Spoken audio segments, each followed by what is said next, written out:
96, Prakhar Chauhan.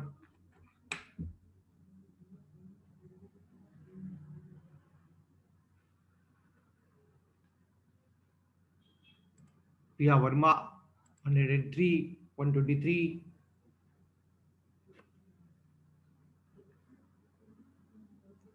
Good morning, sir. Very good morning to all.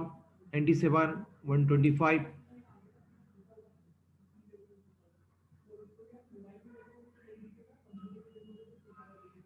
74, 79. After 5 minutes, I will start the today's session. Good morning, sir. Very good morning. 85, 102.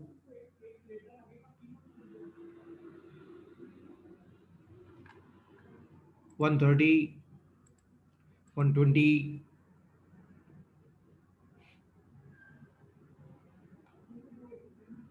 118,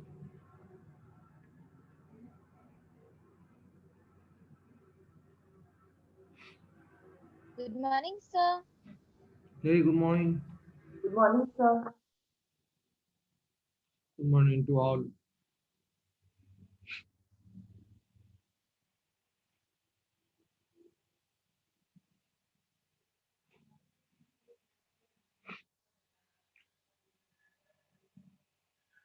75,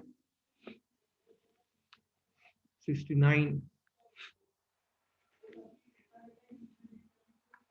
110,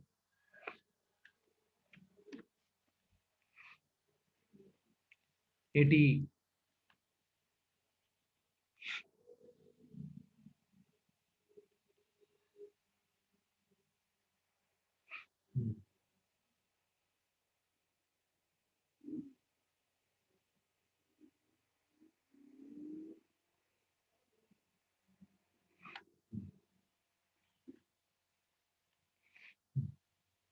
Good morning, sir. very good morning. 89, 129,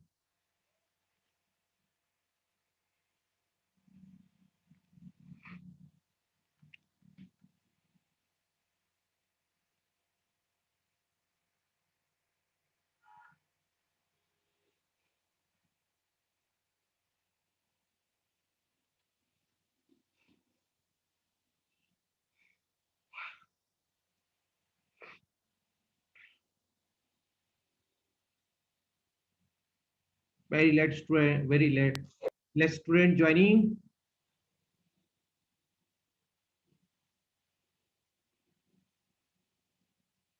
116,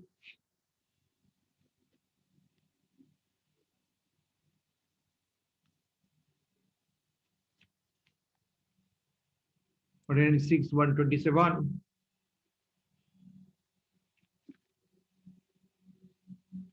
19, 119.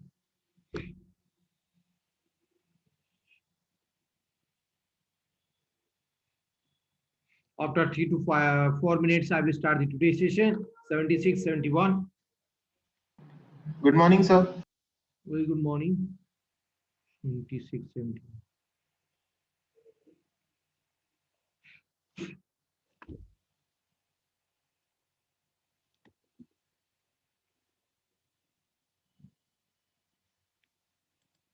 Nirmal Mukati, Naman Soni.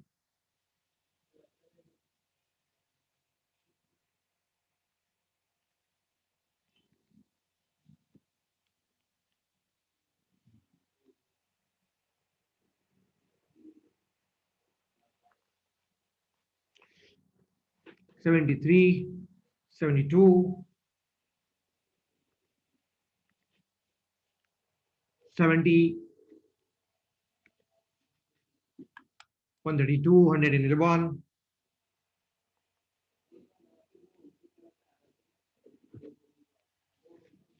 122, 122, 11, 111, Moini Gelot.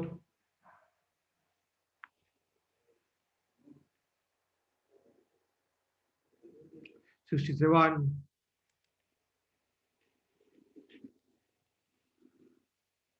Prabul Majan.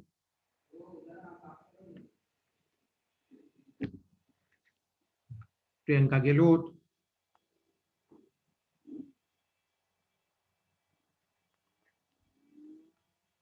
'128. 200. 126.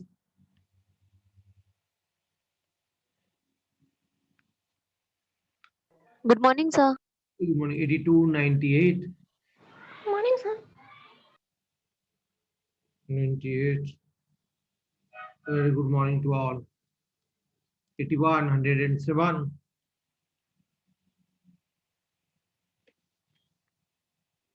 Rupesh Patil.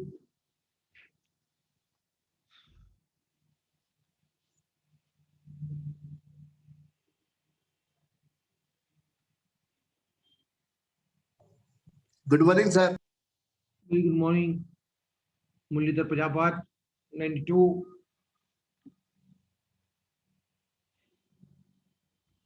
131.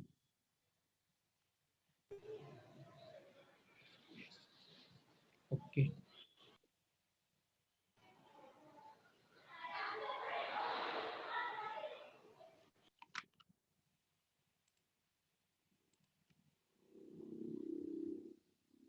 '78.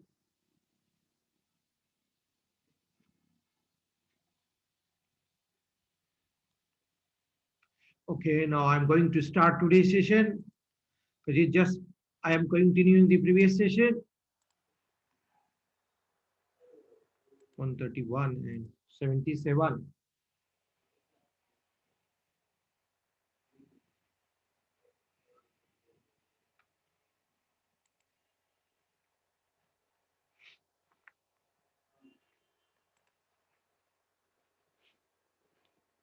I was talking about the vector space. What do you mean by vector space? We have seen it is a two binary structure. Now I'm going to study their subspace as a subset of vector space. We know that every set having its subset. So that's why the vector space we are having its subspace as we called as vector subspace. प्रत्येक set का subset तो होता ही है, everybody well known about this. उसी तरह से यहाँ पर यदि कोई स्पेस है तो उसका सबसेट भी डेफिनेटली एग्जिस्ट करता है. वही हमें आज यहाँ पर उस पर डिस्कशन करना है. तो क्या कंडीशन होती है किसी स्पेस के सब स्पेस की, जिसको अपन वेक्टर सब स्पेस बोलते हैं. सिंपल भाषा में इसको बोलते हैं portion of a space, vector space we called as सब स्पेस.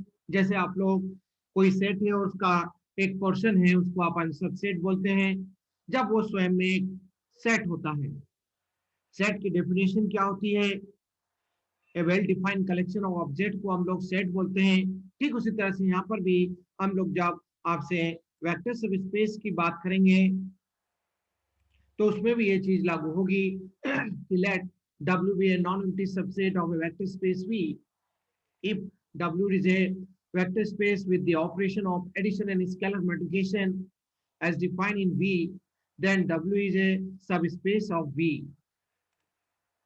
तब ऐसे सबसेट को हम लोग उसका वेक्टर सब स्पेस कहते हैं, जिसके लिए हमें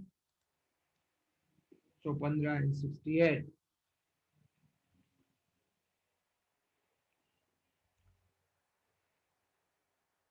तो ऐसे हमारे सामने कितने एग्जांपल्स हैं वेक्टर सबस्पेस के. जैसे आप लोगों के पास सेट का सबसेट के एग्जांपल्स होते हैं, उसी तरह से यहाँ पर भी हमारे सामने एग्जांपल्स बनते हैं होते हैं कि W = 0 ऐसा हमने स्पेस लिया है जिसमें केवल 0 एलिमेंट बिलोंग करता है, जिसको आप लोग नल सेट बोलते हैं. Is a subspace of R(n) called the zero subspace, and W = R(n) is a subspace of R(n) is also called improper subspace. इसका मतलब ये है कि जीरो को छोड़ के जो दूसरे सब स्पेस होते हैं उनको हम इम्प्रॉपर सब स्पेस कहा जाते हैं। उसी को हमने यहाँ पर और भी क्लियर किया है। All other subspace of our restaurant are called the proper subspace. अब इसके लिए हमारे को कोई ना कोई टर्म्स कंडीशन सेटिस्फाई मतलब सीखना होगी, क्योंकि यदि हम लोग इस तरीके से जो हमने आपको बताया वेक्टर स्पेस का तरीका, कि यदि कोई नॉन एम्प्टी सेट आपको उसका वेक्टर स्पेस का दिया है और उसको सब स्पेस प्रूव करना है, तो उसके लिए आपको जो वेक्टर स्पेस में एडिशन और मल्टीप्लिकेशन ऑपरेशन जो आपको दिया होता है, जिसको अपन एडिशन को बोलते हैं वेक्टर एडिशन, और स्केलर मल्टीप्लिकेशन, और जो मल्टीप्लिकेशन दिया होता है सेकंड ऑपरेशन जिसको अपन स्केलर मल्टीप्लिकेशन कहते हैं, उसके रिस्पेक्ट में हमने आपको जितनी प्रॉपर्टीज कंडीशन वेक्टर स्पेस की बताई है उतनी उसमें फुलफिल होना चाहिए। कितनी टोटल वेक्टर स्पेस की हमने कंडीशंस आपको बताई है, मेनली 3 होती है, लेकिन पहले वाले 3 में हमारे पास यदि आप काउंट को देखेंगे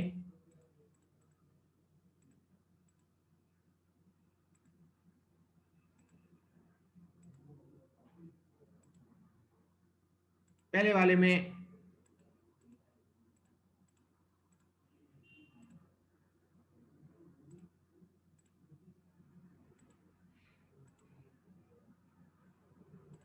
हम ओवरऑल काउंट की बात करें कि कितने रूल्स हमें, कितनी टर्म्स कंडीशन हमें सेटिस्फाई करना होती है।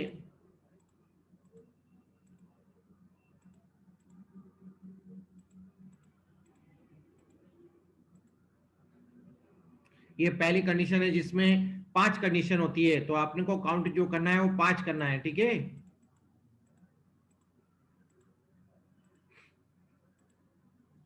पहले कंडीशन में 5 हो गई, फिर दूसरी जो कंडीशन आती है उसमें 1 हो गई, मतलब अभी तक टोटल 6 हो गई।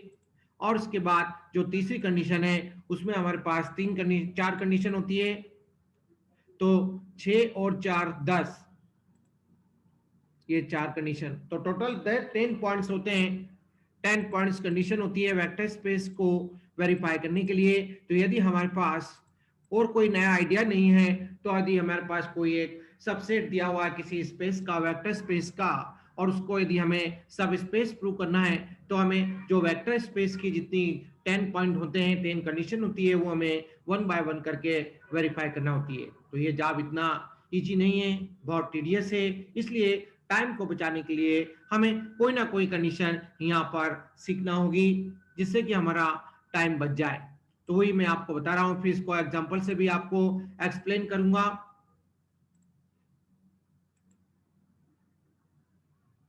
यदि हम ए नॉन एम्प्टी सबसेट से W of a vector space V is a subspace of V if and only if it satisfy the following conditions। देखिए, जीरो तो हमेशा सबसेट होता है, तो जीरो तो हमेशा उस सेट को बिलोंग करेगा, जीरो सेट तो उसका सबसेट होता ही है। फिर इसके बाद हम अदर्स एलिमेंट्स की बात करेंगे, तो दूसरे दो स्केलर्स ले लेंगे, मतलब दो मेंबर्स ले लेंगे उस सबसेट में से। मान लिया एक एक्स है, दूसरा वाई है, जिनको अपन वेक्टर्स बोलते हैं। देन उनमें एडिशन ऑपरेशन अप्लाई करेंगे, यदि उसके जो आउटपुट मिलता है, उसकी जो वैल्यू मिलती है, यदि सेम सेट को बिलोंग करती है, तो इसका मतलब हमारे सामने वेक्टर सबस्पेस की वो पहली कंडीशन फुलफिल हो जाएगी। फिर उसके बाद दूसरी जो कंडीशन है, उसमें जो हमारी कंडीशन आ रही है वो है जिसको अपन स्केलर मल्टीप्लिकेशन की प्रॉपर्टी बोलते हैं, जिसको अपन स्केलर मल्टीप्लिकेशन की प्रॉपर्टी बोलते हैं। कैसे हम वेरीफाई करेंगे, एक एलिमेंट उस सबसेट्स में से ले लेंगे, और एक एलिमेंट जो फील्ड है जिसको अपन बोलते हैं, जिसके एलिमेंट्स स्केलर्स कहलाते हैं, उसको अपन एक स्केलर ले लेंगे कोई भी, say it is c, constant value जिसको अपन बोलते हैं, जिसका केवल मैग्नीट्यूड होता है, कोई डायरेक्शन नहीं होता है। और फिर इसके बाद हम क्या करेंगे, इस स्केलर का इस वेक्टर के साथ मल्टीप्लाई करेंगे, जिसको अपन स्केलर मल्टीप्लिकेशन बोलते हैं। और ये भी यदि हमारा उस सबसेट का मेंबर होता है, तो ऐसा नॉन एम्प्टी सबसेट जब भी हमें दिया होगा, ओके, एम्प्टी देने की जरूरत नहीं, क्योंकि एम्प्टी सेट हमेशा सब स्पेस होता है, जिसको अपन जीरो सब स्पेस कहा जाता है। ओके, तो ये दो हमारे सामने मेनली जो कैटेगरी होगी वो इम्प्रॉपर सब स्पेस की होगी। हमें इम्प्रॉपर के लिए ये कैटेगरिया अडॉप्ट करना होता है। तो चलिए हम इस कंडीशन को एग्जांपल से एक्सप्लेन करके आपके सामने प्रेजेंट कर रहे हैं, जिसके बेसिस से आप लोग सब स्पेस का निर्माण करेंगे, सब स्पेस को डिजाइन करेंगे। फिर इसके बाद हम लोग क्वेश्चन पूछ, आपने जो क्वेश्चन आए हैं वो हम क्वेश्चन क्लियर करेंगे, डाउट्स लेंगे। ये रहा हमारे सामने क्वेश्चन, किस तरह से क्वेश्चन पूछा जाता है इस टॉपिक पर। प्रिडिक्ट दैट वेदर W1, कोई भी एक सेट दिया हुआ है, इज ए वेक्टर सब space of the vector space R cube of R। R cube R का मतलब होता है, मैंने आपको बताया था, 3 टपल का सेट, 3 टपल का जो रियल नंबर्स का सेट डिफाइन होता है वो एक वेक्टर स्पेस होता है over the field of real numbers R और नॉट। इस चीज का हमें वेरीफाई करना है कि ये जो सबसेट आपके सामने दिया हुआ है इस वेक्टर स्पेस का, वो एक वेक्टर सब स्पेस होगा कि नहीं होगा, इस बात का हमें सत्यापन करना है, वेरिफिकेशन करना है। जो ट्रिपल्स के एलिमेंट्स होते हैं, इसका प्रत्येक एलिमेंट 3 एलिमेंट से मिलकर बना होगा। इसके 3 कंपोनेंट्स हैं, जिसमें पहले 2 कंपोनेंट्स आपके रियल नंबर्स को बिलोंग करते हैं और जो तीसरा मेंबर है वो आपका फिक्स है, जो कि 0 ही लेना है हमें। यस रवि, पूछिए क्या पूछना चाह रहे हैं। रविराज सिंह,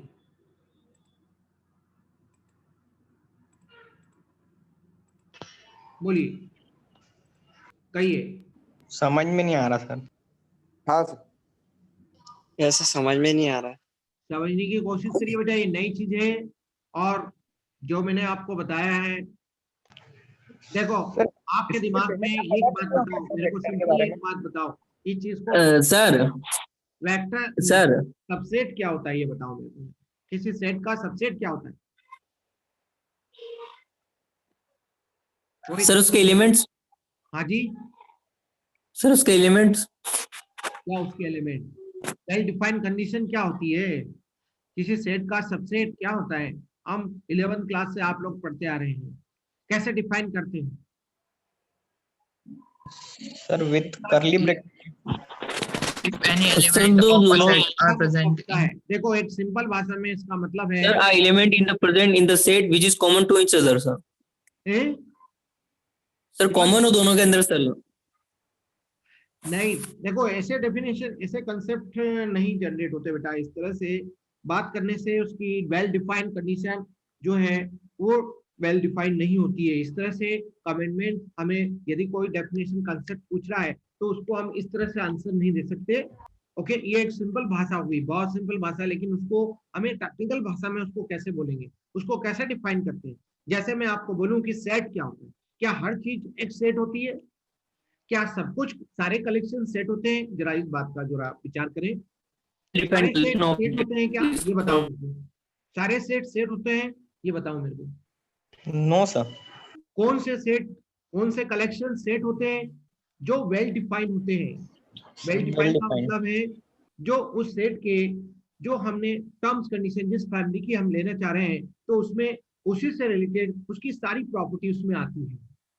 उस फैमिली के मेंबर्स, किसी हम एक फैमिली का एग्जांपल लें तो उसमें उसके सारे फीचर्स जो फैमिली के जो मदर फादर में होते हैं वो उसमें बिलोंग करते हैं। ठीक है, तो इस कंडीशन को अपन बोलते हैं well defined collection of object.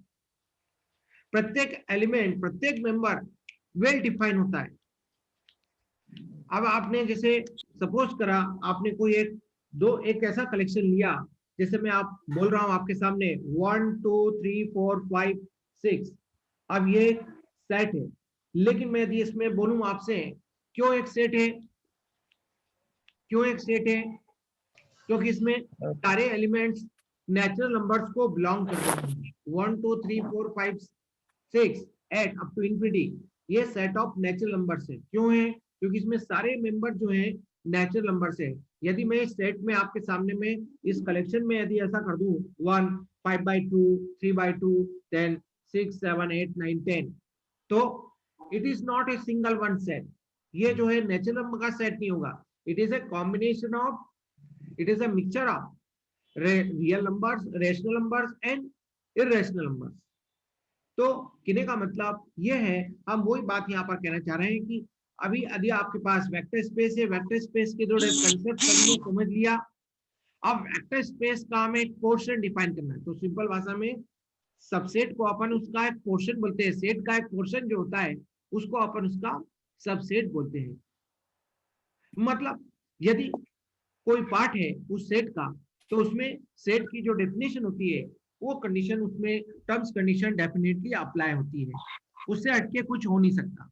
यदि कुछ और फीचर्स होंगे उसमें तो वो उसको बिलोंग नहीं करेगा, उस सेट को बिलोंग नहीं करेगा, वो उसका सबसेट नहीं होगा। तो जीरो सेट को अपन, जीरो एलिमेंट्स को यदि अपन लेते हैं तो वो हमेशा सबसेट होता है। आप लोगों को ये बात भी मालूम होगी, दो किसी सेट के दो सबसेट तो हमेशा एग्जिस्ट करते हैं। कौन कौन से किसी सेट के सबसेट हमेशा होते हैं? एक तो जीरो एम्प्टी सेट, जिसमें केवल एम्प्टी सेट मतलब जिसमें कोई भी एलिमेंट बिलोंग नहीं करता, और दूसरा सेट स्वयं का सबसेट होता है। ठीक है, ये दो सेट जो हैं उसके सबसेट होते हैं। उसी तरह से यहाँ पर हम लोग यदि वेक्टर सबस्पेस की बात कर रहे हैं तो अभी हमने सपोज करो let W be a non empty subset of ए,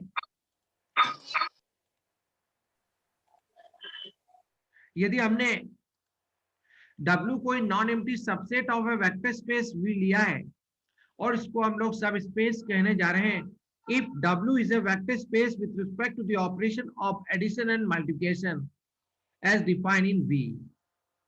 वही बात हुई ना कि यदि हम कोई सेट लिया है हमने, वेक्टर स्पेस मतलब एक सेट हो गया आपका, और उसका हम एक कोई सबसेट डिफाइन करने जा रहे हैं जिसको अपन वेक्टर सब स्पेस बोलेंगे।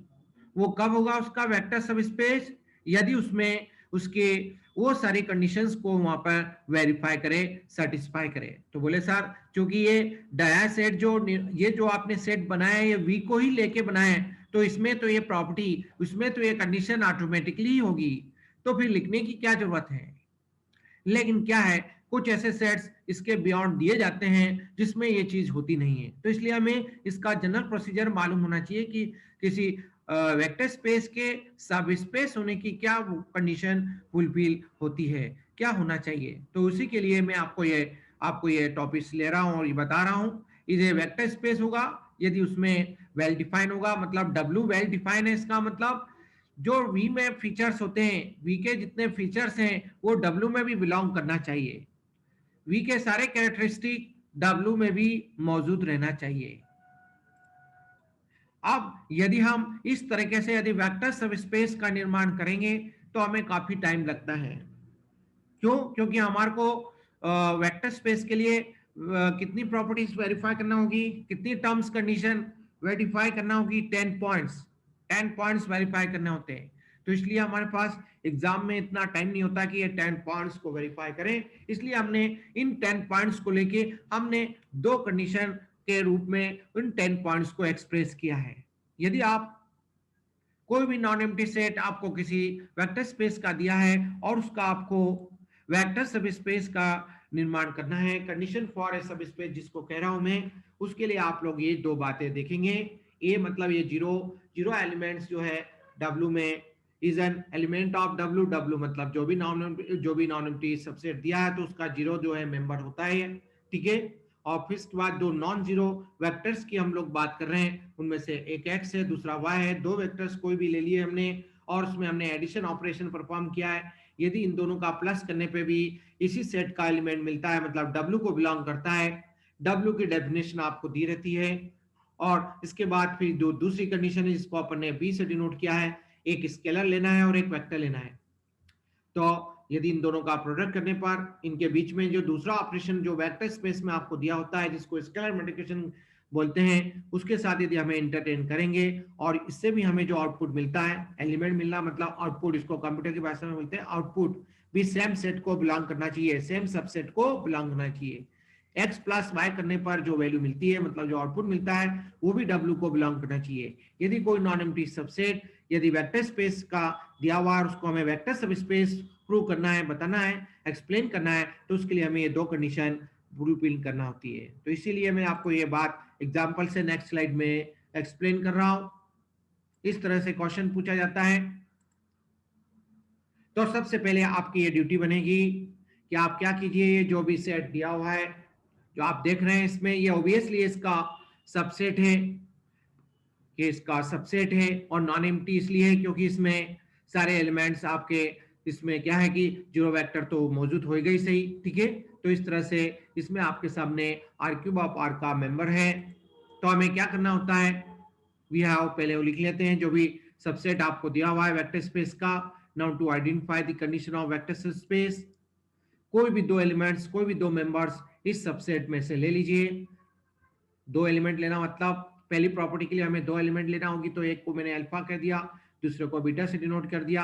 अल्फा के जो मेंबर्स है, पहला एलिमेंट जो होगा वो किस तरह से यहाँ पर डिफाइन है, पहले दो एलिमेंट्स आपको दिखेंगे नहीं कि वो जीरो होंगे, ठीक है, लेकिन तीसरा एलिमेंट तो आपको जीरो फिक्स है इसका, तीसरे पोजीशन पे तो जीरो लेना ही है। फिर इसके बाद बीटा इक्वल टू दूसरा एलिमेंट भी इसी तरह से लिया हमने, इसके कंपोनेंट्स को बीटा 1 बीटा 2 से डिनोट कर दिया। आप एक्स वाई भी ले सकते हो, अल्फा और बीटा की जगह एक्स वाई भी ले सकते हो। B any two elements of W1 and a और बी दो स्केलर्स हैं, कोई दिक्कत नहीं। फिर इसके बाद हम लोग क्या करते हैं, मैं आपको क्या बता रहा हूं, एक ऐसे तरीके से बता रहा हूं जिसमें कि ये जो दो कंडीशन आपको मैंने वेक्टर सबस्पेस की बताई, ये दोनों एक साथ फुलफिल हो जाती है।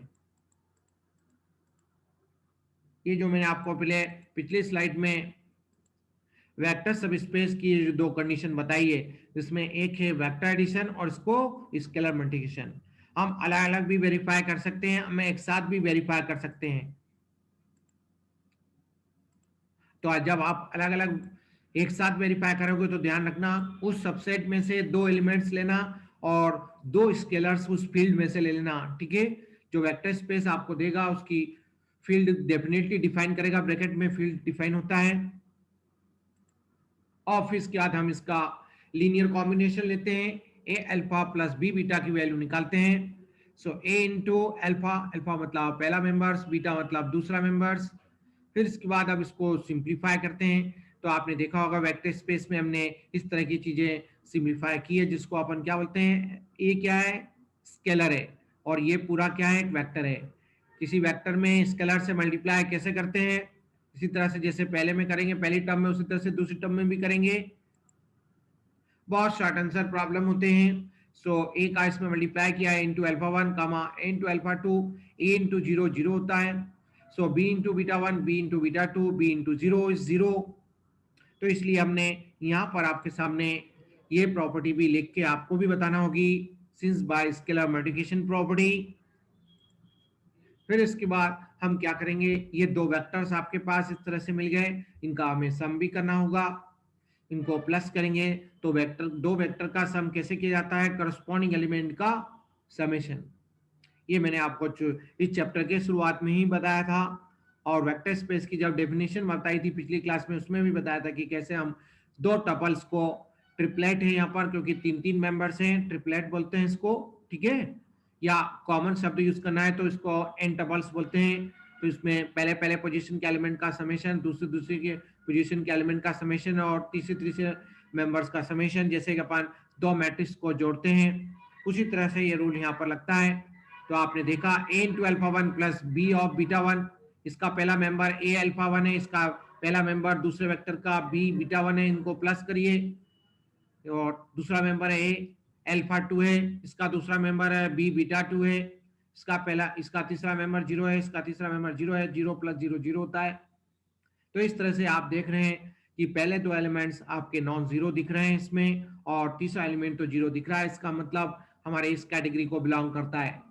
सो इस कैटेगरी को मतलब इस कैरेक्टरिस्टिक को फुलफिल करता है। इसका मतलब ये जो ए अल्फा प्लस बी बीटा से जो हमने रिजल्ट निकाला है, ये रिजल्ट आया है, ये रिजल्ट भी इसको बिलोंग करता है, इससे जो आउटपुट आया है वो भी इस W1 का ही मेंबर होता है। इसका मतलब ये जो हमारी वेक्टर स्पेस की जो कंडीशन होती है, दो आर्बिट्री वेक्टर्स और दो आर्बिट्री रियल नंबर्स के लिए एग्जिस्ट करती है, और इसका लीनियर कॉम्बिनेशन भी उसको बिलोंग करता है। इसका मतलब हमारा जो नॉन एम्प्टी सेट जो भी दे रखा है आपको एग्जामिनर ने, वो एक वेक्टर सबस्पेस है। इसलिए यहाँ पर ये भी प्रॉपर्टी आपके सामने लिख दी है कि जो कंडीशन अपन ने यहाँ पर यूज की है, हमने कौन सी कंडीशन को यूज किया है, वेक्टर एडिशन की प्रॉपर्टी को यूज किया है। दोनों वेक्टर से नहीं है, इनको ऐड किया है।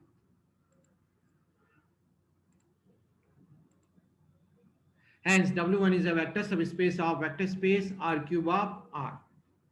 इस तरह से आपको कोई भी नॉन एम्प्टी सेट किसी वेक्टर स्पेस का दिया होगा और आपको ये कंडीशन उसमें फुलफिल कराना होगी। ठीक है,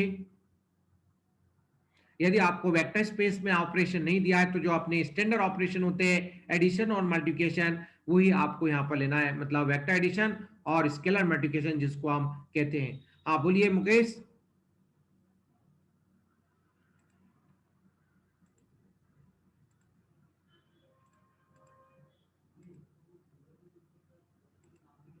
तो ये मुकेश तो सर बोलिए। सर इसके ए और बी क्या है सर यहाँ पे सर? ए और बी दो स्केलर से बेटा फील्ड में से लिए गए हैं। आर का मतलब यहाँ पर वेक्टर स्पेस आपको दिया है, आर क्यूब ऑफ ब्रैकेट में are.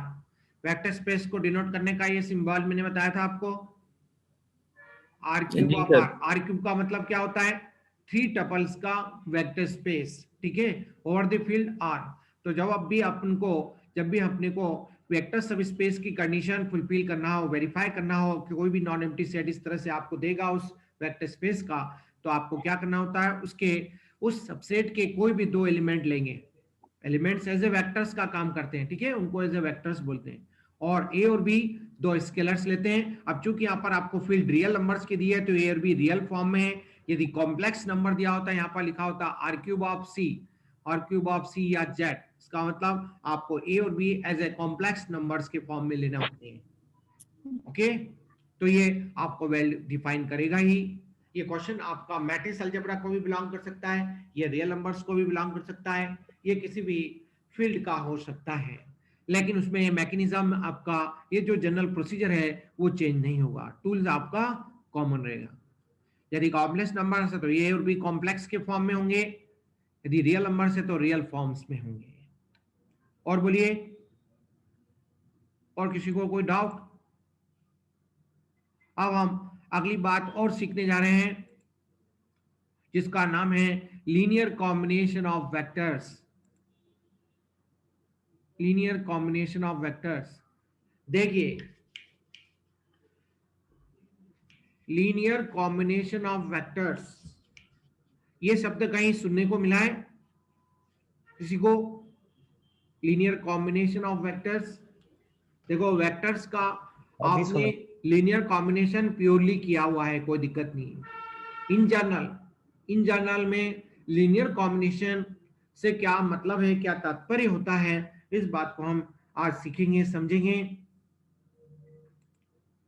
Okay, let y is called a linear combination of vectors x1 x2 x3 xn provided that there exist scalars c1 c2 c3 up to cn such that y can be expressed as c1 of x1 plus c2 of x2 plus cn of xn। यदि हम इस तरह से कोई vector जिसका हमें linear combination कुछ vectors के फॉर्म में लिखना है, तो हमें सिलेक्शन करना होता है, स्केलर्स लेना होता है। जितने नंबर ऑफ वेक्टर्स आपको दिए होते हैं, जितने नंबर ऑफ वेक्टर्स आपको दिए होंगे, उतने नंबर ऑफ स्केलर्स का आप सिलेक्शन करेंगे और उसको इस वेक्टर के बराबर लिखेंगे और इस इक्वेशन को आप सॉल्व करेंगे। यदि c1 c2 c3 cn की वैल्यू एग्जिस्ट कर गई, स्केलर्स आर एग्जिस्ट, तो मतलब ये होगा कि इस तरह का जो कॉम्बिनेशन है वो एग्जिस्ट करता है। ओके, इस तरह का जो समेशन के फॉर्म में आपके सामने लिखा है, इसको कहा जाता है linear combination of vectors. y is called the linear combination of the vectors x1 x2 x3 xn। so let x1 x2 x3 xn be a set of vectors in a vector space V. The set of or linear combination x1 x2 x3 xn is called the spawn of the set S। इसी terms को लेते हुए मैं एक और नई term आपके सामने डिफाइन करने जा रहा हूं, जो कि आगे के टॉपिक्स के लिए बहुत इंपॉर्टेंट होगी। हम लीनियर कॉम्बिनेशन क्यों पढ़ रहे हैं, आगे के जो 2-3 टॉपिक्स इस यूनिट में बचे हैं वो सब कुछ इसी पर बेस्ड है। तो इसलिए मैं आपको यहाँ पर इस पॉइंट पर इस समय पे आके अवगत करा रहा हूँ, एक्वेंट करा रहा हूँ। तो हमने ये लीनियर कॉम्बिनेशन का कंसेप्ट, ना केवल हमने लीनियर कॉम्बिनेशन का जनरल कंसेप्ट समझा है, साथ में हम एक और किसी स्पेस के स्पॉन से क्या मतलब होता है वो भी हम यहाँ पर समझना चाह रहे हैं।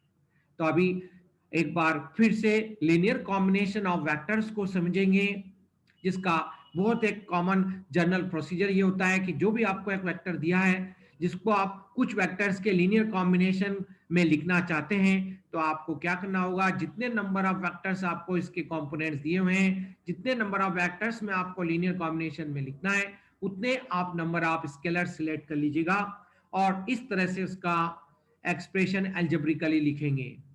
और ये लिखना है नहीं है, इसके बाद हमें क्या करना है, सॉल्व करना है, इस इक्वेशन को सॉल्व करना है।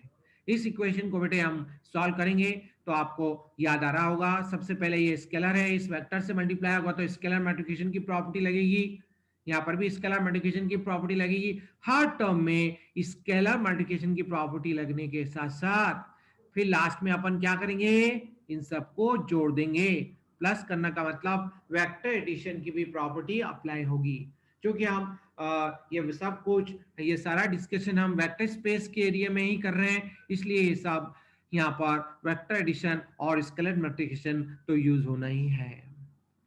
और जब आप ऐसा कर पाए, लेट x1 x2 x3 कोई भी एक सेट ऑफ वेक्टर से इन वेक्टर स्पेस V, इस तरह का यदि कोई एक वेक्टर सेट दिया होगा वेक्टर स्पेस का, और हमें आपको डिफाइन करना होगा, वेरीफाई करना होगा कि क्या ये सेट इस स्पेस के लिए स्पॉन्स बनने को तैयार है। स्पॉन का मतलब क्या ये सेट इस पूरे स्पेस को जनरेट कर सकता है कि नहीं कर सकता है। स्पॉन का मतलब है स्पेस को जनरेट करने वाला एक कोई सेट, एक स्पेस का जो निर्माण हुआ है वो कोई ना कोई एक सेट से हुआ है, तो उस सेट को हमें फाइंड करना है, वेरीफाई करना होता है। तो जब हम इस तरह से उसको वेरीफाई कर पाते हैं तो बस वही उस सेट का, उस स्पेस का स्पॉन कहलाने लगता है, जनरेटर कहलाने लगता है। तो वही हम यहाँ लिख रहे हैं, the set of all linear combination of x1 x2 x3 is called the spawn of the set S, and it is denoted by a spawn of S or SPN of x1 x2 x3 x3। तो ये जो condition है ये हम एक एक के लिए तो कर नहीं सकते, इस सेट के, इस वेक्टर स्पेस के एलिमेंट को लेके तो हम लोग क्या एक जनरल अप्रोच अडॉप्ट करते हैं, आप इस स्पेस के कोई भी एक ऑर्बिटल एलिमेंट को लेके इस बात का हम सत्यापन करते हैं। यदि ये कंडीशन लीनियर कॉम्बिनेशन की इस वेक्टर स्पेस के किसी भी एक मेंबर के लिए फुलफिल हो जाती हैं, तो इसका मतलब it is understood, it is true for all. This type of condition is true for all members of this family. Okay, तो अभी हम आज जो क्वेश्चन डिस्कस कर रहे हैं, बचे हुए टाइम में नहीं तो कल की क्लास में हम डिस्कस करेंगे इस क्वेश्चन को। आज जितना टाइम है उतना आप ये बात सीख लीजिए। Discuss the vectors, the vector 1 2 3 as a linear combination of 1 1 1 2 minus 1 1 1 minus 2 and 5। ये कोई एक वेक्टर दिया हुआ है जिसको हमें इन तीन मेंबर्स, तीन वेक्टर्स के लीनियर कॉम्बिनेशन में एक्सप्रेस करके बताना है। ओके ओके ओके गाइस, करते हैं। सबसे पहले अपन लीनियर कॉम्बिनेशन मान लेते हैं। जैसे आपको पता लग गया है कि इतने वेक्टर्स के लीनियर कॉम्बिनेशन में आपको लिखना है, चाहो तो इसको x1 मान लो, इसको x2 मान लो, इसको x3 मान लो, और ये जो है इसको y मान लो बेटे। और आपके पास तीन वेक्टर्स के लीनियर कॉम्बिनेशन में लिखना है तो c1 c2 c3 तीन स्केलर ले लो। यही सिंबल भी यूज कर सकते हो, या मैंने जो सिंबल यूज किए वो भी हम यूज कर सकते हैं। एक स्केलर को मैंने a1 से डिनोट किया, दूसरे स्केलर को a2 से डिनोट किया, तीसरे स्केलर को a3 से डिनोट किया। और लेफ्ट साइड में जो y दिया है आपको 1 2 3 है, और राइट हैंड साइड में x1 का मतलब है 1 1 1। पहले मेंबर को x1 से डिनोट किया, दूसरे मेंबर को x2 से, तीसरे मेंबर को x3 से।